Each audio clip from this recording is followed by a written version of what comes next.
হিন্দুদের দালাল, পালিয়ে যাওয়া হাসিনার রেখে যাওয়া কতগুলো ইঁদুর বাদরকে যতক্ষণ পর্যন্ত বাংলাদেশের জমিন থেকে মুক্ত না করা যাবে ততক্ষণ পর্যন্ত এদেশে তাওহীদ প্রতিষ্ঠা হওয়া সম্ভব নয়। ওদের রেখে দেওয়া কতগুলো পত্র পত্রিকা আছে যারা এখনো ইসলামের বিরুদ্ধে কোনো কিছু হলেই সেটা ব্যাপকভাবে প্রচার করে। ইসলামকে ধ্বংস করার জন্য এরা এজেন্ডা নিয়ে কিছু পত্রিকা মাঠে নেমেছে, যাদের প্রতিষ্ঠা লগ্ন থেকে ইসলামের বিরুদ্ধে কাজ করেছে। এরা এদেশের মুসলিমদের মধ্যে যে সকল আলেমদেরকে মনে করে কোরআন হাদিসের সঠিক কথা বলে, যুবকদের চেতনা জাগ্রত করতে পারে, ঘুমিয়ে থাকা যুবকদেরকে সজাগ করতে পারে, সেই সব আলেমদেরকে বাছাই করে করে তাদের বিরুদ্ধে প্রতিবেদন তৈরি করে তারপরে বিশ্ব মিডিয়ার সামনে তুলে ধরে এদেরকে জঙ্গি বানাবার চক্রান্ত করে। আমাকে সেটাই আপনারা জানেন, আমার পক্ষে যখন কেউ কথা বলার ছিল না, একজন দাড়ি কামানো একটা লোক সে আমার পক্ষে কথা বলেছিল, বিদেশ থাকে, কি নাম যেন আপনারাও জানেন। তাহলে এই লোকটা কত কথা বলেছে, নির্ভয়ে কথা বলেছে। কারণ যাদেরকে আল্লাহ রাব্বুল আলামিন সমঝ দান করেন, অন্তর্দৃষ্টি দান করেন, তারা বিষয়গুলো উপলব্ধি করতে পারে। সেজন্য এখন আমাদের সময় আছে, অনেক মজলুম কারাগারে বসে আছে, তারা অপেক্ষায় আছে। তারা মনে করেছিল রহমানী সাহেব বের হয়ে গেলে আমাদের সবাইকে বের করে নিয়ে যাবে। তারা মনে করেছিল হারুন এজাজ সাহেব বের হয়ে গেলে সবাইকে বের করে নিয়ে যাবে। তারা মনে করেছিল মাহমুদ হাসান গুরুবি বের হয়ে গেছে, আমাদেরকে বের করে নিয়ে যাবে। তারা মনে করেছিল আমাদের রফিক আহমদ মাদানি, আমাদের মাদানি ভাই বের হয়ে আসছে, সবাই বের হয়ে যাবে। কিন্তু আপনাদের মনে রাখতে হবে, আমাদের মনে রাখতে হবে, আমাদেরকেও নজরদারি করা হচ্ছে, আমাদের পিছনে টিকটিকে লাগানো হচ্ছে, আমাদেরকে হয়রানি করা হচ্ছে। আমরা তাদের জন্য কিছু করবো সেই ক্ষমতা আমাদের হাতে নেই। সেজন্য আমাদেরকে ক্ষমতা অর্জন করতে হবে। আমাদের কথার কোনো মূল্যায়ন নেই। কথার মূল্যায়ন হবে কখন? ওদের উপরে চাপ আছে। কি আছে? তাহলে ওদের উপরে যত বড় চাপ আছে, আপনি আমি যদি তার চেয়ে বড় চাপ তৈরি করতে না পারি, ওরা মানবে? তাহলে কি করতে হবে? ওদের উপরে যেরকম চাপ আছে, ওর চেয়ে বড় চাপ তৈরি করতে ইনশাআল্লাহ এরা চাপের ভয়ে আমাদের সকল ভাইকে মুক্ত করতে বাধ্য হবে। সেই চাপ দেওয়ার জন্য টেকনাফ থেকে তেতুলিয়া আবার তোমাদের গর্জ ঢালতে হবে না। সে আমার যুবকেরা, তোমরা সেই জীবন দেওয়ার জন্য কাপড়ের কাপড় পরে ময়দানের সাথে তৈরি করেন। চাও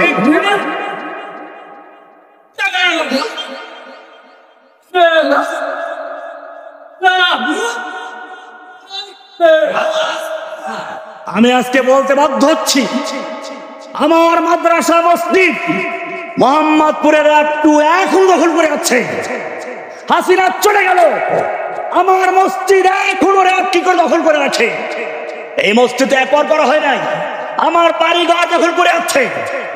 আমি এখন পর্যন্ত থাকি মানুষের ঘরে। কেন? আমাদেরকে চাপে রাখা হয়েছে। আপনারা হয়তো অনেক কিছু জানেন না, আমাদের সমালোচনা করে যে ওনারা অনেক কিছু আছে। এখন পর্যন্ত আমি থাকি আমার আত্মীয়দের বাসায়। গত রাত্রে ছিলাম একটা অফিসে। কোথায় থাকি জানেন না? আজকে সে অফিস থেকে সরাসরি চলে আসছে, খাইছি একটা হোটেলে। এরকম কষ্ট করে আমাদের এখনো চলতে হচ্ছে। কেন? এজন্য মনে রাখতে হবে, আমাদের এখনো আন্দোলন শেষ হয়নি, এখনো শেষ হয় নাই।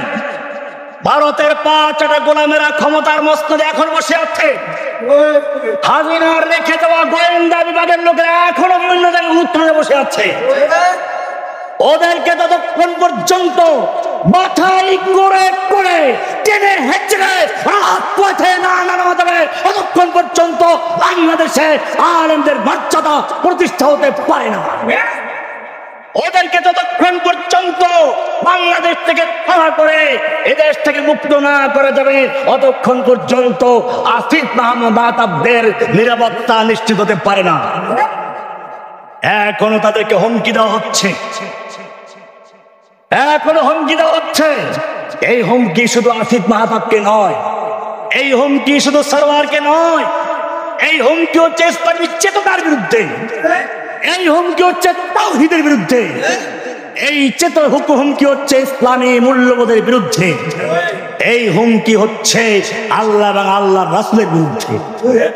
সেজন্য আমাদের কি ঐক্যবদ্ধ হয়ে আবার মাঠে নামতে হবে এবং এই ভারতের পা চাকা গোলাম, হিন্দুদের দালাল, পালিয়ে যাওয়া হাসিনার রেখে যাওয়া কতগুলো ইঁদুর বাদরকে যতক্ষণ পর্যন্ত বাংলাদেশের জমিন থেকে মুক্ত না করা যাবে ততক্ষণ পর্যন্ত এদেশে তাওহীদ প্রতিষ্ঠা হওয়া সম্ভব নয়।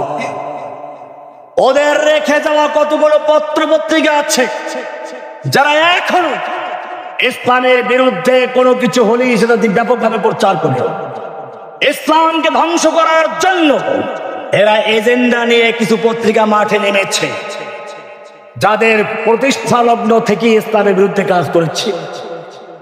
এরা এদেশের মুসলিমদের মধ্যে যে সকল আলেমদেরকে মনে করে কোরআন হাদিসের সঠিক কথা বলে, যুবকদের চেতনা জাগ্রত করতে পারে, ঘুমিয়ে থাকা যুবকদেরকে সজাগ করতে পারে, সেই সব আলেমদেরকে বাছাই করে করে তাদের বিরুদ্ধে প্রতিবেদন তৈরি করে তারপরে বিশ্ব মিডিয়ার সামনে তুলে ধরে এদেরকে জঙ্গি বানাবার চক্রান্ত করে।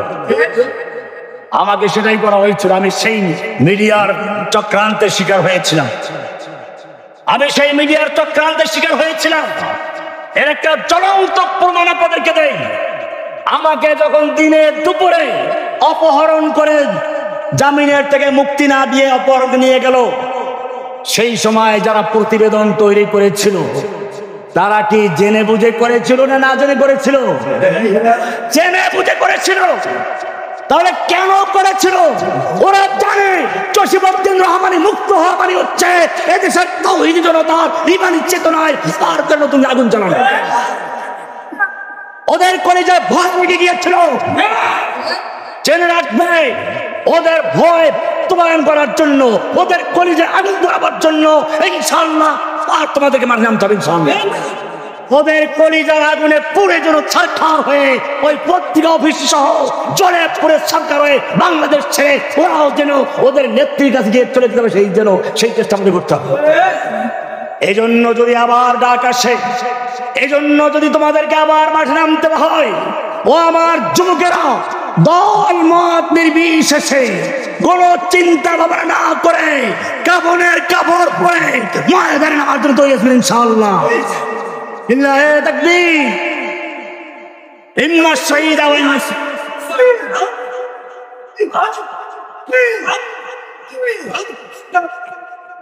পরিশেষে আবার ঈমানের চেতনা তৈরি করা, ঈমানের বীজ বপন করা, যেই চেতনা তৈরি করেছিলেন মুহাম্মদ রাসূলুল্লাহ সাল্লাল্লাহু আলাইহি ওয়াসাল্লাম। এমন চেতনা তৈরি করেছিলেন মক্কা বিজয়ের পরে যখন সেই মক্কায় ঢুকলেন, তখন মূর্তি ভাঙার জন্য আর চেষ্টা করে লাগে নাই। মূর্তি নিজের থেকে ধপ ধপ করে পড়ে মুখে বলগের কে হুয়াল্লাহু পড়তে থে। সব মূর্তিগুলো নামাজ করে পড়ে পড়ে এক একটা আওয়াজ ইঙ্গিত করতেন, জাল হাক্কু ওয়া যাকাল বাতিল। এই মূর্তি এখন দাঁড়িয়ে আছিস, জানা সত্য এসে গেছে, মিথ্যা বিতাড়িত। মূর্তি গায়ে লাফাই নামাজ করে পড়ে গিয়ে ভেঙে চুরমার হয়ে গেছে। আল্লাহ ইঙ্গিত করেছেন, সঙ্গে সঙ্গে পড়ে যাচ্ছে। জাল হাক্কু ওয়া যাকাল বাতিল। যেভাবে বাংলাদেশে এমন এক চেতনা তৈরি করা হলো, যেই চেতনার ছায়ালাভে রাস্তার মোড়ে মোড়ে, অফিসে, আদালতে, এমনকি বড় বড় পাথরের মূর্তিগুলো একদিনে ভেঙ্গে চুরমার হয়ে গেছে। যেইগুলো ভাঙা সম্ভব হয় নাই, সেইগুলোকে ক্রেন লাগিয়ে, ট্রেন নয় ক্রেন, মেট্রো রেল নয়, কি ক্রেন, ক্রেনের রশি লাগিয়ে চেনে হেঁচে হাতুড়ি দিয়ে পিটিয়ে পিটিয়ে ভেঙ্গে চুরে তারপরে তাকে ভেঙ্গে চুরমার রাস্তা ফেলে দেওয়া হয়েছে। এদেশের তাওহীদি জনতা প্রমাণ করেছে প্রথমবারে তাকে যেরকম মার হয়েছিল, সেই মারায় তার অপরাধের যথেষ্ট কাফারা হয় নাই। সেজন্য তাকে যথেষ্ট পাওনা টিকিয়ে দেওয়ার জন্য হাতুড়ি পিটা করে কিরানের রশি দিয়ে রেঙ্গেতের চুল ভাগ করে তার পাওনা চুকিয়ে দেওয়া হয়েছে। এই জন্য মনে রাখতে হবে, আমাদেরকে সেই চেতনা, মূর্তি ভাঙ্গার চেতনা, ইব্রাহিম আলাইহিস সালামের চেতনা, রাসূলের নিজের চেতনা, রাসূল নিজেও মূর্তি ভেঙেছেন, কিন্তু চেতনা তৈরি করে তারপরে এখন আমরা সেই চেতনার পথে আছি, তাওহীদের চেতনা। সেই চেতনা তৈরি করার জন্য যারা কাজ করে যাচ্ছে, 20 টাকার মাদ্রাসা তাদেরই একটা সদস্য হোক, এই কামনা করে আজকের মতো এখানে শেষ করছি। আসসালামু আলাইকুম ওয়া রাহমাতুল্লাহি তাআলা ওয়া বারাকাতুহু।